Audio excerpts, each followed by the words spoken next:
This will be Manning. Back to throw. Across the middle. Pass complete. Ball down at the 35, to the 40, to the 45, to the 50, to the 45, to the 40, to the 35, 30, 25, 20, 15, 10, 5. What did he do? All he did was score. Joey Kent. Touchdown on play number 1.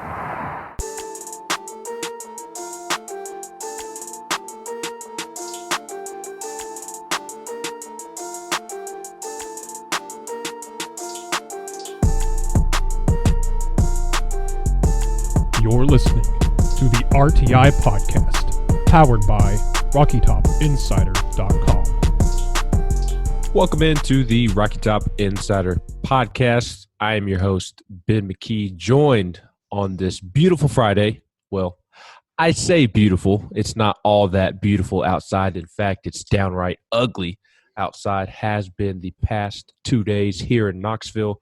But I say beautiful. I use that adjective because Tennessee football hits the field tomorrow evening in Columbia, South Carolina. The 16th ranked Vols will be taking on the South Carolina Gamecocks at 7:30 p.m. Eastern. And myself and Brad Matthews are here to break down that game. And we are super pumped for Saturday's game. Brad, how are you today? Yeah, doing well, man. About 32 hours away. It is a awful looking day in Knoxville, as you did allude to. Nothing but a monsoon outside my windows, but looking forward to football. Glad it's in Columbia this week instead of this downpour here in Knoxville. Yeah, I think the sun is supposed to come out tomorrow a little bit, maybe. I don't think it is supposed to rain tomorrow, so Just a small chance. Yeah, we'll see how the forecast shakes out. It may be doomy and gloomy here in Knoxville on Thursday and Friday, but even despite the poor weather, Jeremy Pruitt did not have a gloomy Thursday. The Vols head football coach had a great Thursday as he received a contract extension and raise. The university announced on Thursday afternoon, shortly after lunch, his contract is now extended through the 2025 season.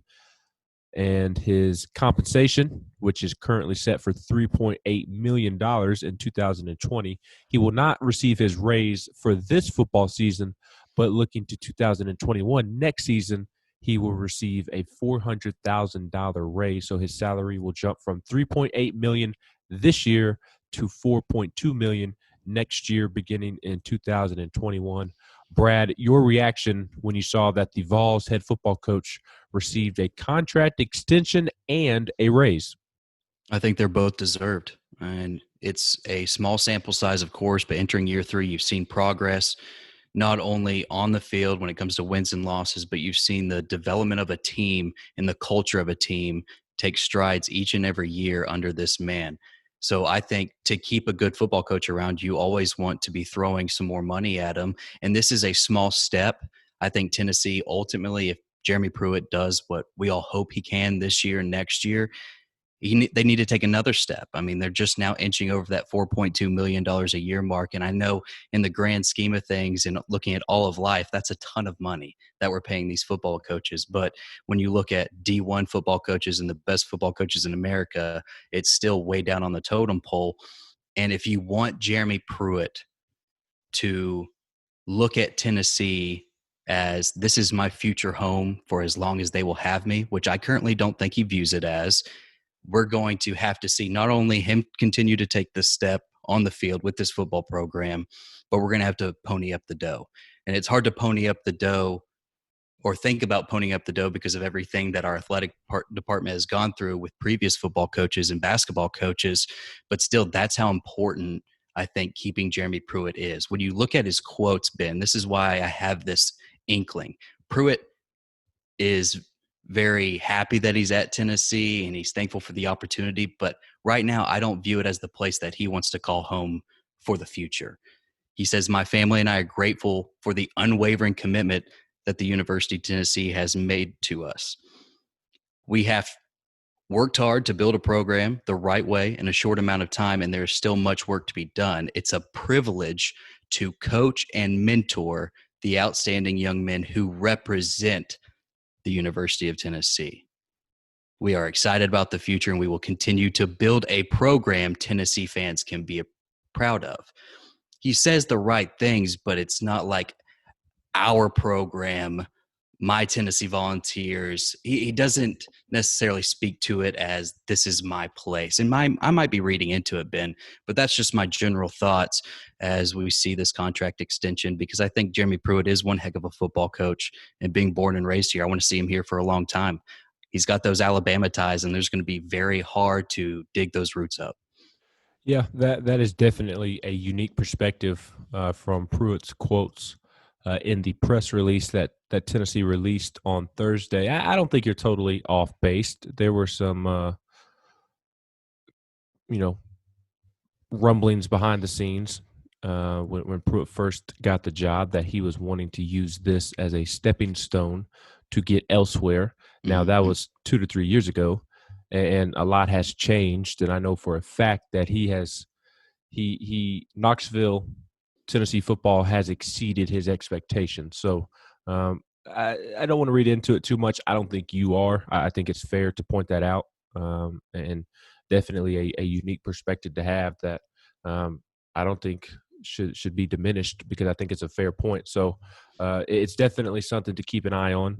Jeremy Pruitt obviously needs to hold up his end of the bargain if he ever wants to leave this place anyways. And one day, if he does want to leave, then yeah, it would stink from a Tennessee perspective, but also Jeremy Pruitt leaves Tennessee in a much better place than he found it. And Tennessee should be able to attract another really good college football coach. But I think once Pruitt starts winning, assuming that he does, and he truly gets ingrained in Tennessee football, I think it'll be really hard for him to leave to take a job elsewhere, especially if it's a school other than Alabama. And I don't know if I've said this on a podcast, on this podcast. I think I've said it on the Swain event, and I might have told you off the air, but I think Alabama would call Mario Cristobal first right now anyways over Jeremy Pruitt, just because Mario Cristobal has proven that he can win. He's been a head coach longer. It's really as simple as that. But Jeremy Pruitt isn't far down the totem pole. I do think the extension and the raise was deserved. I don't know about well-deserved, because at the end of the day, he is only 13-12.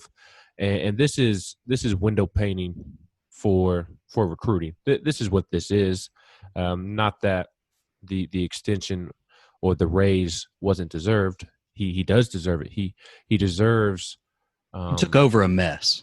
Yes, he in my opinion, he's further along entering year 3, the day before year 3, than I thought he would be. When he got the job, I thought this was a 4-year progress or process, a 4-year rebuild. And when I say 4 years, at the end of that 4 years, Tennessee having an SC East worthy champion on the field. And I think Tennessee is a piece or two away from having that. If Jarrett Garantano takes a big step forward, I absolutely think that Tennessee competes for an SEC title this year.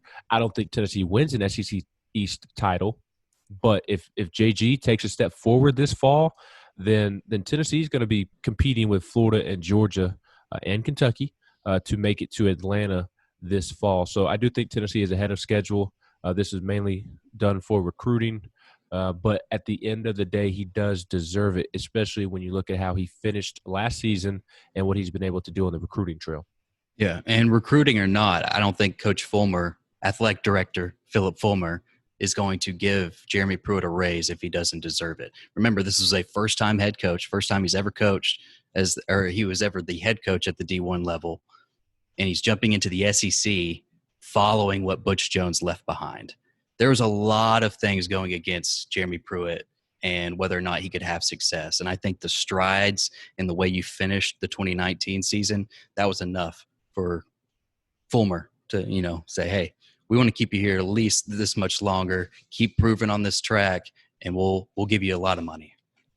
Completely agree with you, my friend. And now Jeremy Pruitt will kick off year 3 this Saturday, a.k.a. tomorrow. It's hard to believe that game day is officially here after the offseason that we had. In a normal year, the opening game always takes forever to get here. We have 4 months of football in the fall, and then we have 8 months that we don't have any football in the fall. So it always seems like those 8 months just drag and drag and drag.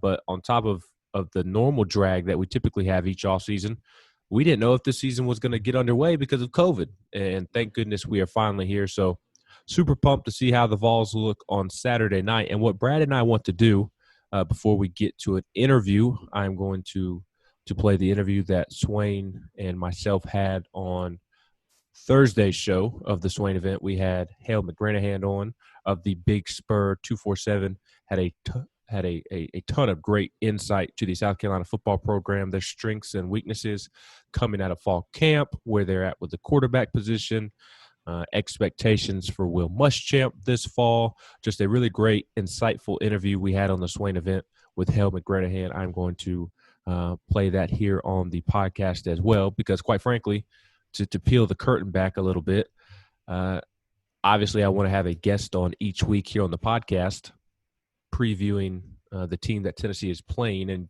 interview somebody from that team's perspective, somebody that covers the team each and every week. And we had Hale McGranahan on the Swain event before, and I did not want to ask him to do 2 interviews. I thought that would have been a waste of his time and would have been pointless. So I'm just going to play the interview in 2 different places. And he, again, very insightful. So before we get to the interview with Hale McGranahan, Brad and I are going to go through, and each of us are going to give our 3 keys to Tennessee winning the football game. What does Tennessee need to do in order to come out with a win?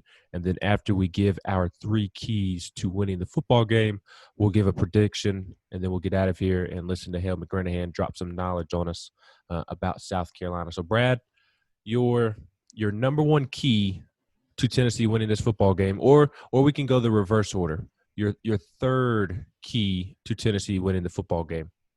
I got to start from the top, Ben. Okay, go for it. Mr. Ben McKee. They got to establish the B&B, that bread and butter. Establish the bread and butter early. It's going to be the run game for this Tennessee offense this year. You're going to be able to run on a lot of teams. You should establish that, because I think moving forward, the play action pass is going to be a major contributor to Tennessee having success in these bigger games, like against Florida, Georgia, Alabama, Texas A&M, Auburn. And as Ben likes to mention the last few weeks, Kentucky's in there too. This team is no joke up in Lexington this year. But establish your bread and butter, Ben. The run game. Establish it early. This game's going to go quick because both teams are going to try to run.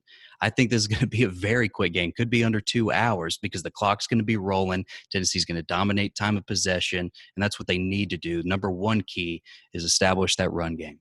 Yes, and that's the number 2 key for me. I'll go to my top key, and that's that the defensive line has to step up. I've talked about it ad nauseum over the last 2 to 3 weeks, and quite frankly, I'm tired of talking about it, but it's the reality of the situation. Tennessee is a better team than South Carolina from top to bottom, but they can quickly erase that if the defensive line, defensive front that struggle to play with physicality during camp, struggle to set the edge, struggle to get pressure on the quarterback.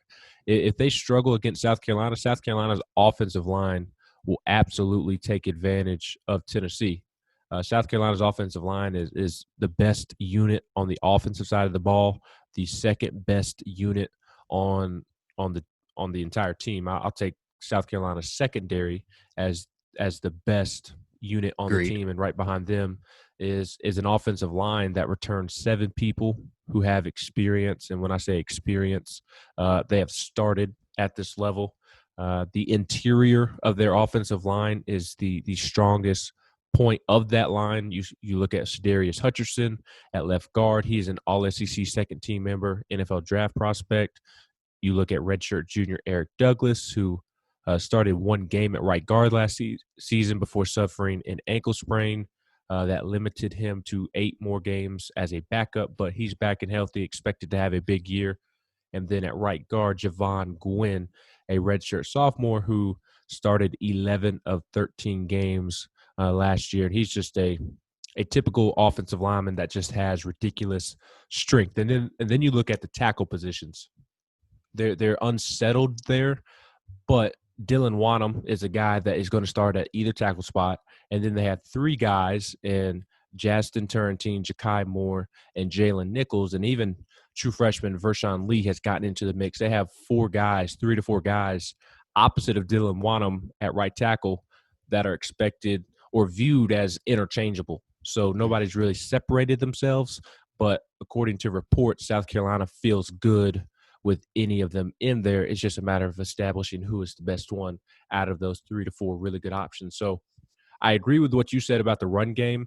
I expect for Tennessee to have success running the football. And so the reason my number one key to Tennessee winning this football game is the defensive front showing up is because as good as Tennessee's rushing attack may be on Saturday, a lack of physicality, a lack of a presence, a lack of playmaking ability, just not showing up on Tennessee's defensive front can quickly erase what Tennessee's offense can produce on the ground.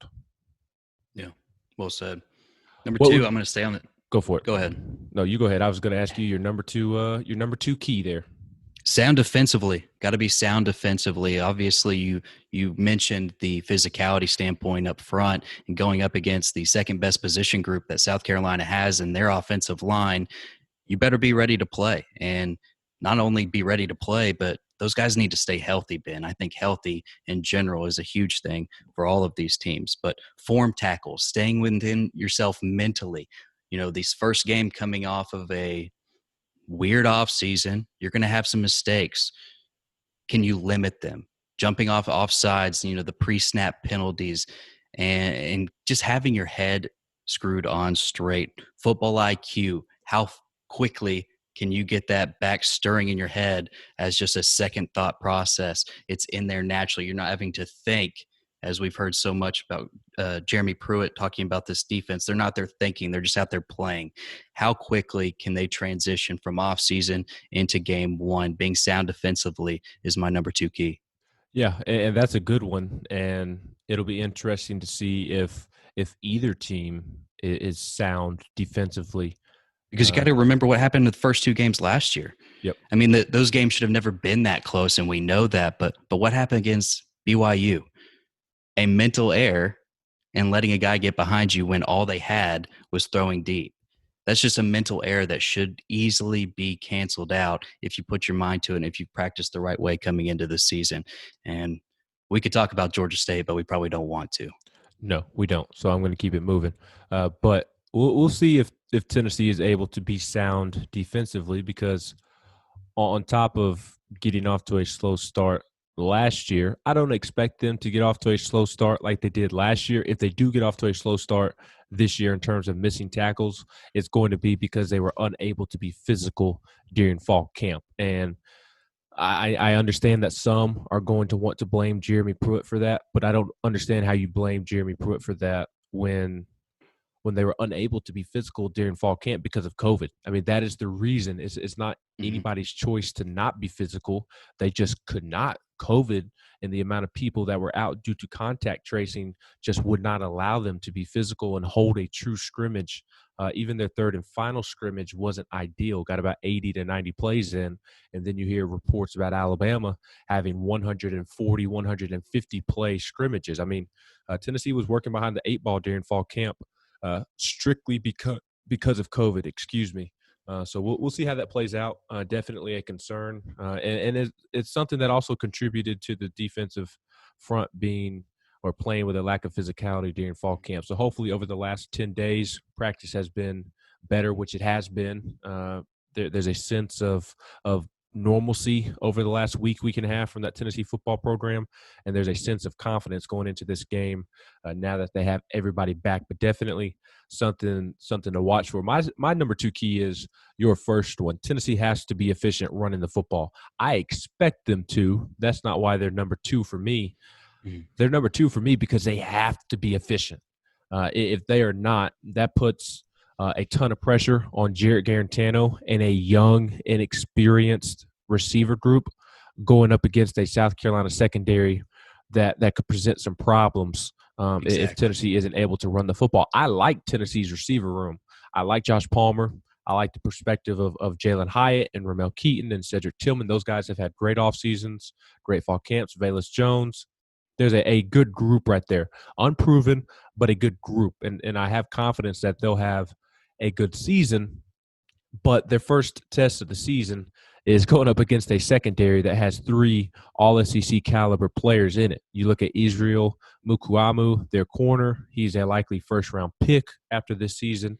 On the other side of him is J.C. Horn, an all-SEC caliber player.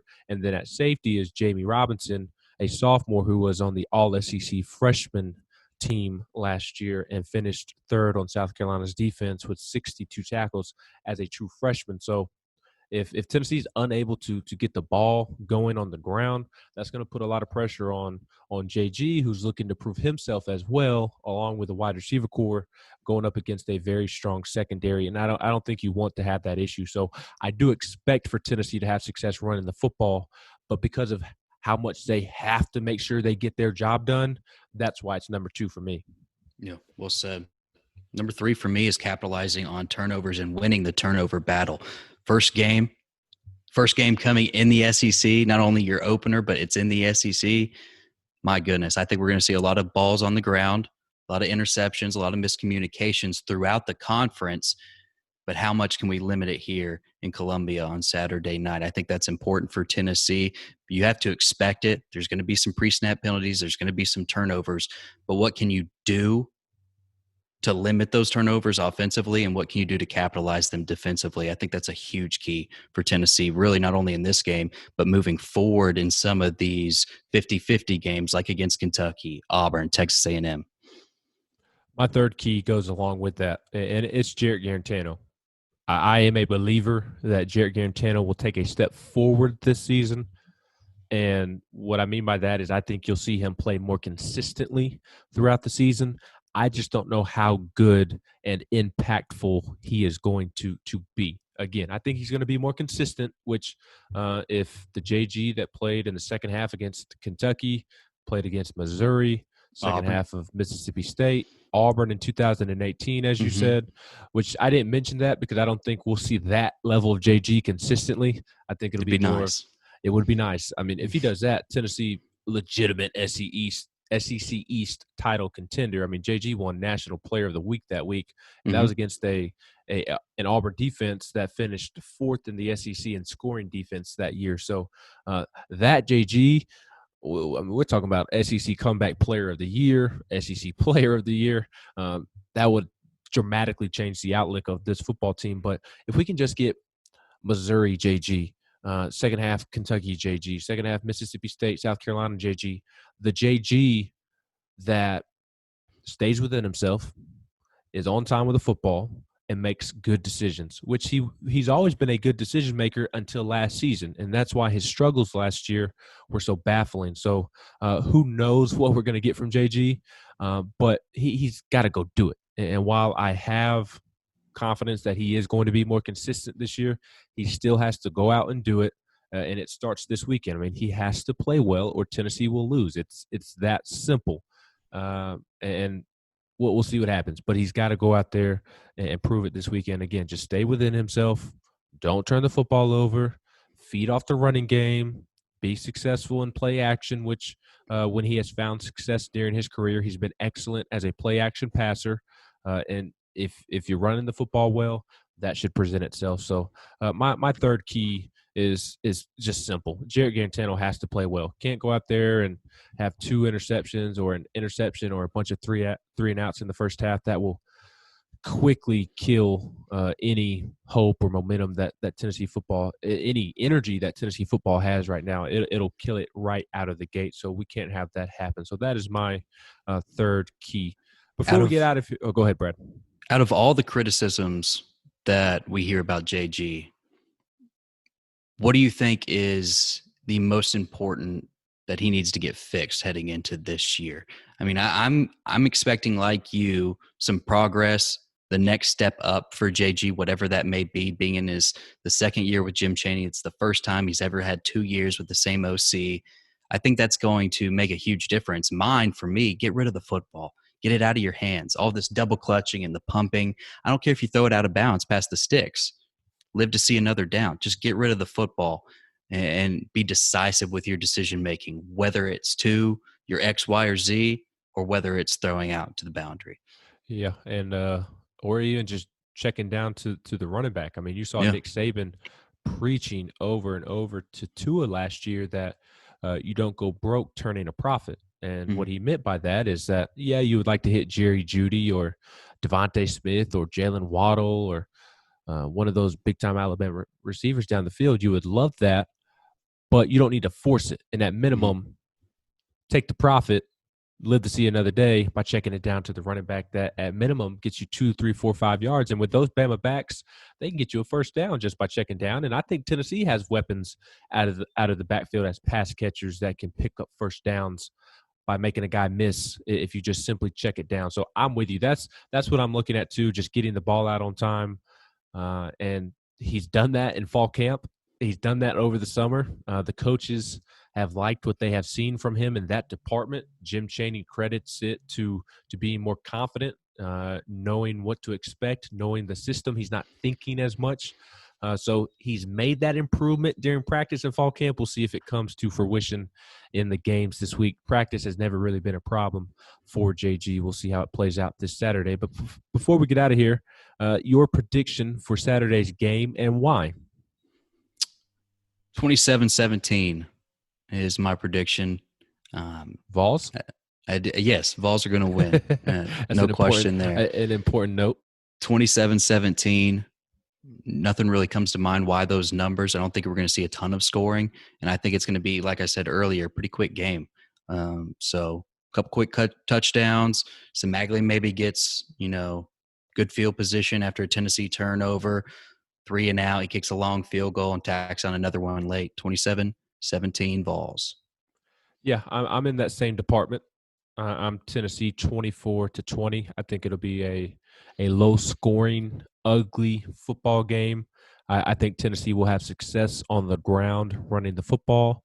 South Carolina has a pretty solid defensive front, but they're replacing a ton, some key members of that front seven. So I think Tennessee has success running the football.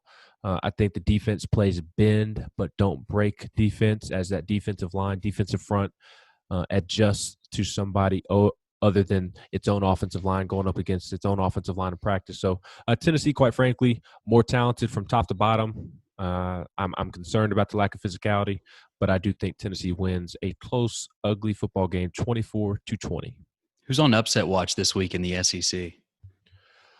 Most people would say Auburn, but I don't think that's truly an upset because Kentucky is a better football team when you look at the roster and not the logo on the side of the helmet.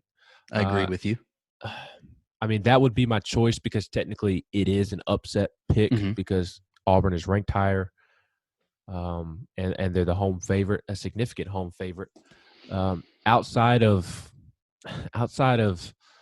I mean, it would be Tennessee because I don't think Mississippi State's going to beat LSU. Ole Miss is not going to beat Florida. Arkansas is not going. Ole Miss's defense is butt booty terrible. Kyle Trask is going to carve that defense up. I like what Ole Miss has on offense in John Reese Plumlee and Matt Corral and Jerrion Ely and the receiver Elijah Moore who peed in the back of the end zone during the Mississippi State Ole Miss game. I like what they have on offense. I trust Lane Kiffin. But that defense is not going to be good. They have a couple good linebackers, former Tennessee commit Lakia Henry, but they're not good on defense. And Dan Mullen is going to carve that Ole Miss defense up. And him being the former Mississippi State head coach, he's going to want to take it to Ole Miss. Yeah, he definitely is going to want to take it to Ole Miss. But Lane Kiffin, his first game, you don't know, Ben. I think for them to have a chance, it's got to be a shootout. It's got to be like high 30s, 40s type of game. I'll give you this. Because this week is so weak schedule-wise, I would – Brad is frozen, so I'll keep it. There he is. Brad, you froze on me for a second. But I'll give you this. The schedule is so weak this week that out of all the ugly matchups, again, Bama, Missouri. Missouri's not winning that. LSU, Mississippi State. A lot of newness for LSU, but I think they have a lot of talent. Mississippi State isn't winning because they have a lot of new, especially on defense and offense. If they're running an air raid offense without guys that Mike Leach recruited, that's not a good recipe for success, in my opinion. Arkansas doesn't have the defense to stop Georgia. Out of those games, outside of South Carolina, Tennessee, Kentucky, Auburn, I would pick Florida out of those big boys, so to speak. I think Ole Miss has the offensive players to potentially. I think there's a 0.1% chance of it happening. But if I had to pick one, it would be Ole Miss, Florida. I'll definitely take Ole Miss in the points. 13.5 line. That's pretty big to cover week 1 against an SEC opponent. We'll see what happens, though. Not when your defense is butt booty terrible and you're going up against the best quarterback in the SEC. So I disagree with you there. My upset pick is Kentucky over Auburn. That is my upset pick. Technically, again, Tennessee would be upset if they lost to South Carolina because Tennessee is a 3.5 point favorite. But I think it's going to be all chalk except for that Kentucky-Auburn game. Mm-hmm. We'll see. Can't wait, man. I'm just happy football's here. Me too, brother. Me too. Kentucky-Auburn will be fun at noon. Tennessee, South Carolina in the evening at 7:30. And then my Army Black Knights have a huge game with the Cincinnati Bearcats at 3:30 p.m. Eastern. So I have a game to watch at each window that I will be very intrigued by. You know what? Kicking off at the same time as Tennessee, Vanderbilt at Texas A&M, how funny would it be just to have one of those fluke games? And they always happen week 1, not always in the SEC, but they always happen week 1. And though this is just week 1 for the SEC, could happen elsewhere in college football. But if Vandy can just keep it close with Texas A&M for a half, Twitter would blow up. I would be surprised if Vandy keeps it close for a quarter. Yeah, that's true. Vandy received good news yesterday, though. Did you see this, Brad? I did not. Anybody is eligible for a bowl game this year, even if they go winless. Vanderbilt can go 0-10, and they'll still be able to make a bowl game. So Vanderbilt received the great news. Yeah, I saw that Twitter shade you sent out. Just doing what I do. No, I'm kidding. All right, that'll do it for Brad and myself. Once again, we are about to be joined by Hale McGranahan of the Big Spur 247 here on the Rocky Top Insider Podcast. He joined myself and Jason Swain on the Swain event on Thursday and gave us a ton of insight into this weekend's game from the South Carolina perspective of Vols and Gamecocks. Be sure to stay locked into Rocky Top Insider as we will have plenty of coverage of this week's game, this week's season opener. Brad and I will be recording a podcast Saturday night, a post-game reaction show. We're super thrilled for that, so be on the lookout and feel free to shoot us any questions you may have. For Brad Matthews, I'm Ben McKee, and without further ado, this is Hale McGranahan of the Big Spur 247 on the Swain event with myself and Jason Swain. Swain Event, SwainEvent.com, fueled by Dead End Barbecue. And we go to the Irish Networks hotline to talk to our guest of today, to talk to Hale McGranahan from the Big Spur 247, also reporter for 24/7. Great network. Those guys do a great job over there. And Hale, man, it's game week. It is game week, and we are 2 days away from SEC football, man. Good morning. Yeah, good to hear. Excited that we're almost there. Fingers crossed that we can make it through the finish line on Saturday. Heck yeah, man. Heck yeah. I know South Carolina's excited about the start of this season, getting a chance to play a team that I'm sure they felt like they had a chance to beat. And, you look at that football game and, 3 major plays in the second half stand out. That was 3 touchdowns, block punt, a long play to Callaway, and a punt return from Marquez Callaway. And you erase those plays and you're right in the game. And South Carolina jumped out in front here in Neyland last year. And so I know South Carolina feels like, they have a chance to win this game. Will Muschamp certainly wants to prove that, last year was just a bad year, and that's not going to happen this year. So, man, I truly did not expect the quarterback that Tennessee's going to see this Saturday, and that's Colin Hill. Mike Bobo coming over from Colorado State. Why do you feel like that Colin Hill got the nod? I think the biggest thing, Jason, is the experience. Like you said, he came over with Bobo from Colorado State. Colin Hill was a 4-year guy there. He won a couple different quarterback battles at Colorado State, so he's shown some ability to just do that. And when you look at his career and how it's progressed, he's had a lot of bad luck with injuries. I mean, 3 ACL tears is pretty tough to deal with, and he's trying to overcome it one more time, and he had some success at times.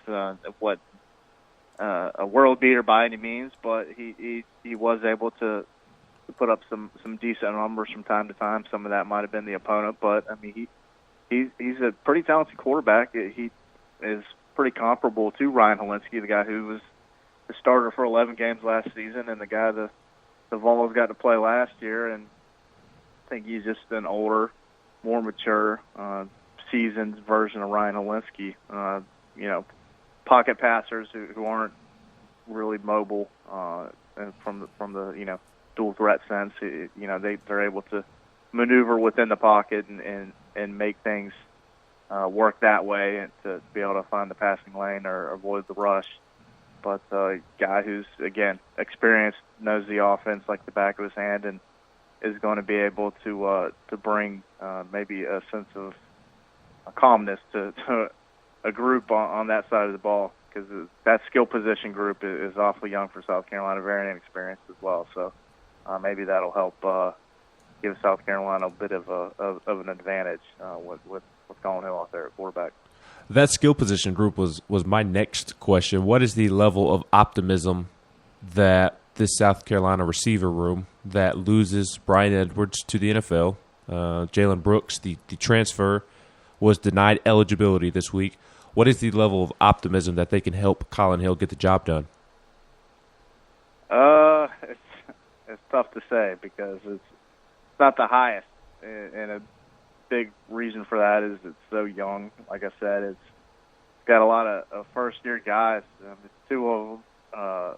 One of them is Luke Doty, who's a quarterback, recruited as a quarterback, and they just kind of had to move him over to receiver because he's such an athlete, and they didn't really have a ton of those guys when Mike Bobo took over, which is kind of a head-scratcher when you're not very athletic at the receiver position. But, yeah, they got Luke and two of the freshmen he signed, which are Carter Caldwell, a guy who Tennessee actually recruited down to the wire last cycle against South Carolina, and Rico Powers, highly rated 4-star guy out of Georgia. Shi Smith, the most experienced guy, he was a receiver who scored that touchdown on the first play of the game last year. I think the 75-yard score South Carolina had. They got Xavier Legette, another guy who actually Tennessee recruited a little bit, and geez, the third name's slipping my mind now. I've been so busy thinking about Jalen Brooks. But just a very, very young and inexperienced group at that receiver spot for South Carolina. They got some pieces at tight end. The most experienced guy is Nick Muse, who's coming off an ACL tear. They got some talented freshmen, but neither one of them are quite ready. They've both been battling through injuries and trying to get up to speed that way. And at running back, they lost their 5-star freshman, Marshawn Lloyd, who again would have been just a freshman, but he was every bit as advertised and somebody that was had a lot of people excited when it came to the outlook at that position. So there are question marks across the board at those skill spots for the Gamecocks, for sure. Would you feel like the receivers are probably the biggest question mark for South Carolina, or the biggest weakness right now for South Carolina entering this game? I think so, for sure. I don't see another area that's even close. Honestly, they're pretty good up front on the offensive line. They got a lot of experience there, guys who have started for multiple seasons. Maybe a quarterback, just because Colin Hill is graduate transfer guy who's coming off 3 ACL tears, and he wasn't all conference type of guy in the Mountain West. On defense, they're a little thin in some spots in the front seven, but very experienced and pretty good. And in the secondary, they're really talented as well. So yeah, without a doubt, that's that weakness is the receiver spot for sure in my mind. What do you think South Carolina is going to try and target when they evaluate Tennessee and its offense? I know J.C. Horn and Israel Mukuamu, I think I said his name correctly, two of the better corners in the SEC. What do you feel like South Carolina is going to try and attack Tennessee offensively? That's a good question. I know Tennessee's obviously trying to replace Jennings and Callaway at receiver. I would think that they could feel South Carolina could maybe feel pretty good about the matchup out there and trying to take advantage of that by maybe allowing Horn and Mukwamu to be one-on-one out on the edge and maybe try to get a little creative with what they throw at Garantano. And I think the concern for South Carolina is maybe the run game that Tennessee could bring in with that big physical offensive line and those talented backs that the Vols have. So that chess match will certainly be fun to watch. I know Muschamp thinks an awful lot of Jim Chaney, and I would imagine that Jim Chaney's probably been sitting around for these last few weeks coming up with a good game plan to give Muschamp and his defense some trouble. But we'll see. That'll be one of those little things that'll be fun to watch as the game unfolds.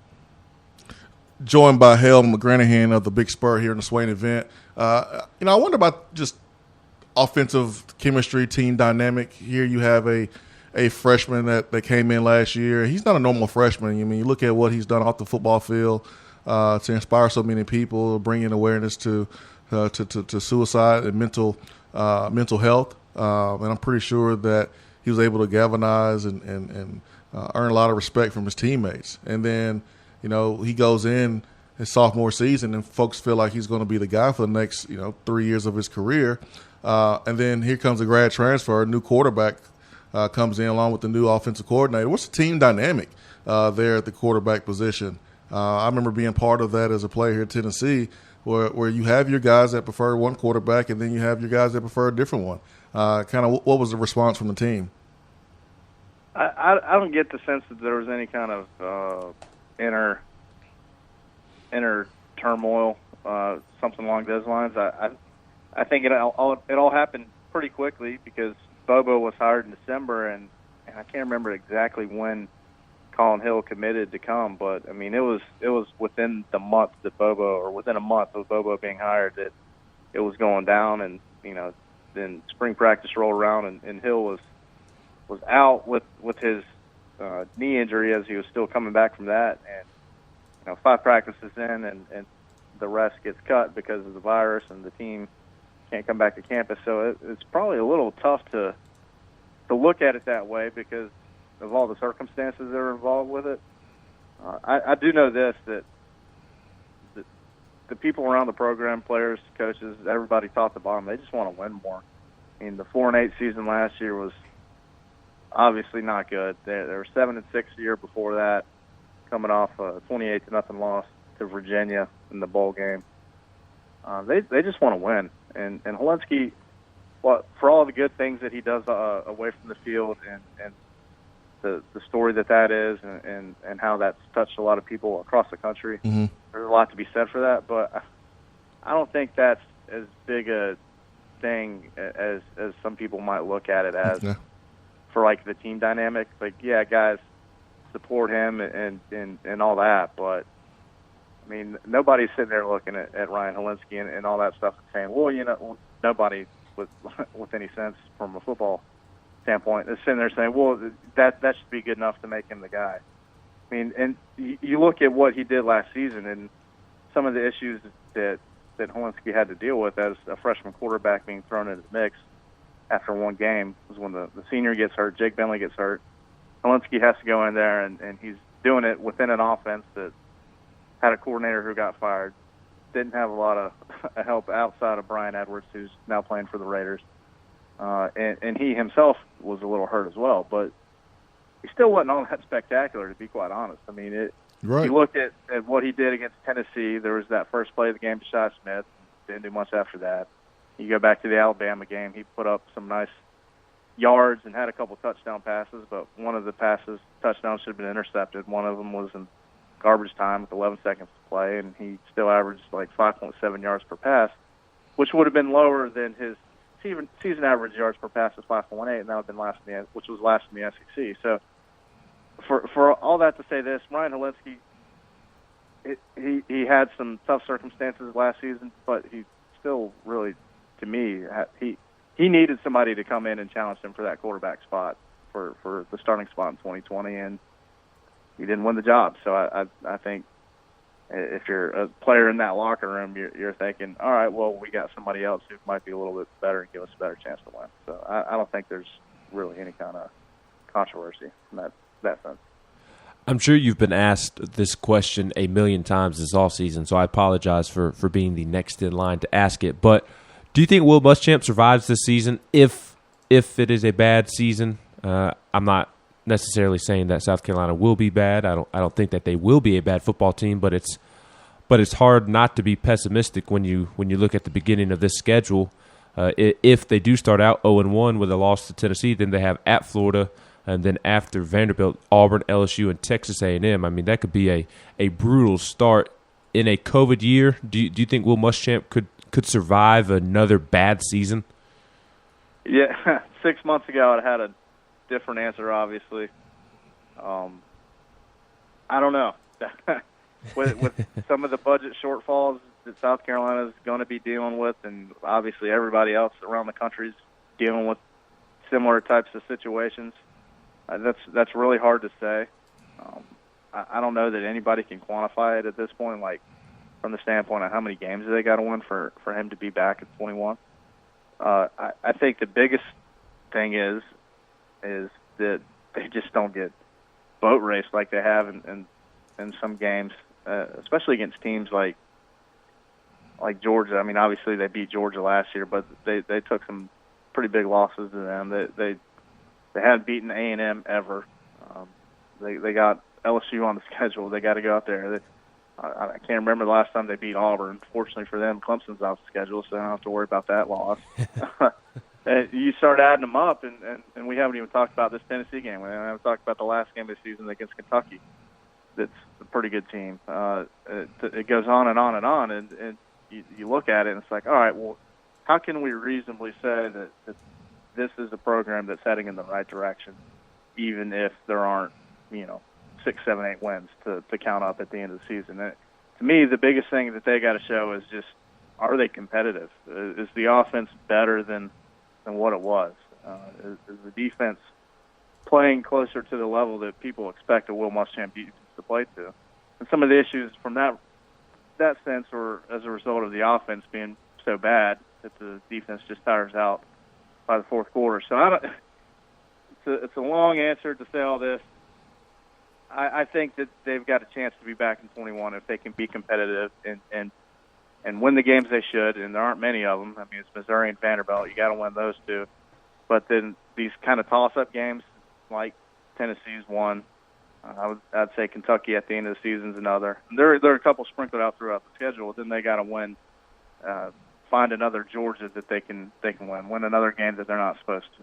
So if they can piece all that together and come out, 5-5, 6-4, I would think for sure that we're talking about Will Muschamp in South Carolina in a year from now.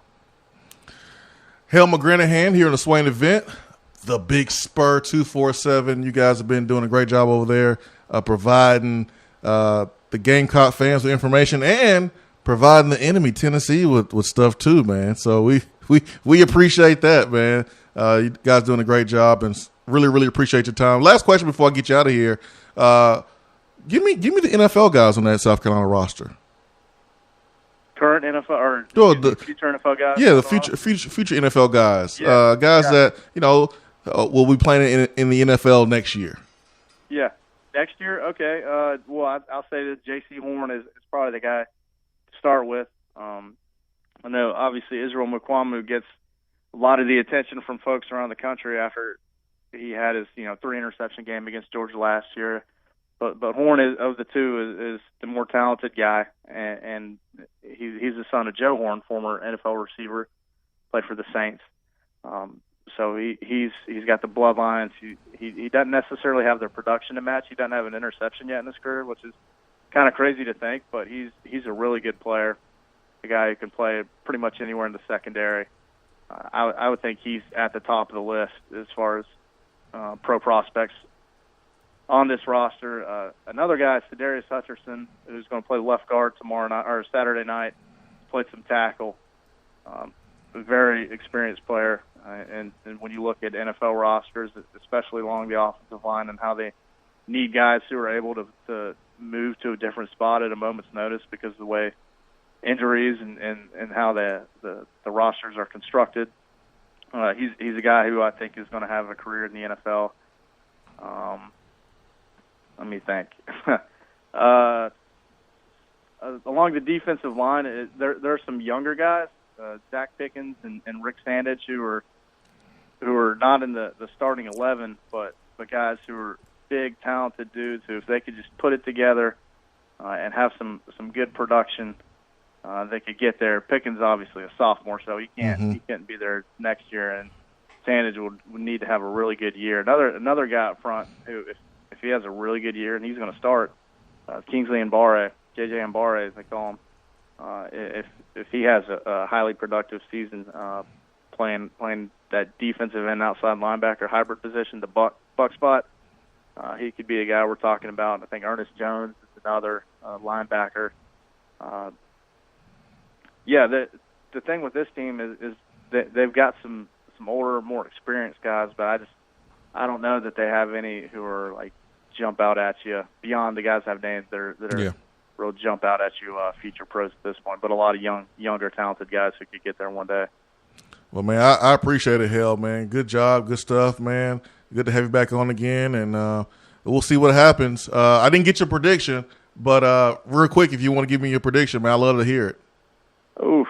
All right. Well, I'm going to go South Carolina 20, Tennessee 17. Relatively lower scoring game, closer game. Last year was a little bit of a weird one, but I think it'll be South Carolina 2017. I guess you can call me a homer once I hang up. No, I ain't gonna call you that, man. I'll call you crazy, but I ain't gonna call you a homer. I'll take that. I'll take that, man. Oh man, hey, Hell, appreciate you, man. Thank you so much. All right, Jason. Thanks for having me back on, y'all. Y'all have a good one. See ya.